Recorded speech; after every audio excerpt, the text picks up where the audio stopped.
Another claim. Latter-day Saint Thomas Stewart Ferguson was BYU's Archaeology Division New World Archaeological Funding founder.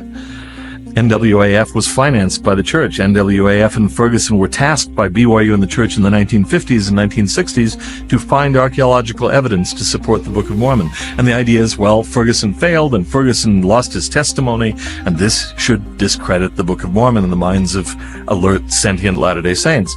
But that statement is wrong on multiple levels. Thomas Stewart Ferguson, for whatever virtues he had, was a lawyer and an amateur hobbyist. He was not the head of the archaeology program at BYU, and the NWAF had non-Mormons on its board. It was mostly non-Mormons. It was specifically forbidden to seek to do explicit Book of Mormon research.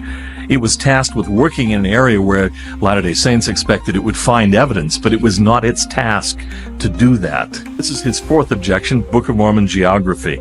And he uses Vernal Hawley, who relied on the Solomon Spaulding theory of the Book of Mormon, which has been exploded, detonated so many times that it's exasperating to see it keep coming back. But the methodological problems with Vernal Hawley's maps are multitudinous, and we published an article in the old Farms Review clear back at the very beginning in 1989 showing some of those problems. For one thing, he goes to a map of the northeastern United States.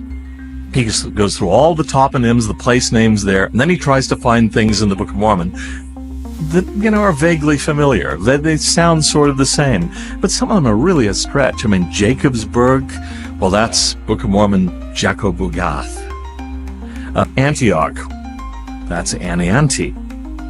My favorite, Sherbrooke, which becomes the Book of Mormon Shur. Well, they're not very good parallels, but the other thing is, they're in the wrong places. The Book of Mormon says where they are. They're not in the same relationships on the map. It's just, you can find, if you take a long enough list of place names, you'll find parallels, especially if you're loosey-goosey about it. You'll find parallels with just about anything. This is easily done. I could show you words that definitely come from Arabic that occur in English. They have no relationship. They're vaguely similar. So what? They're totally different definitions.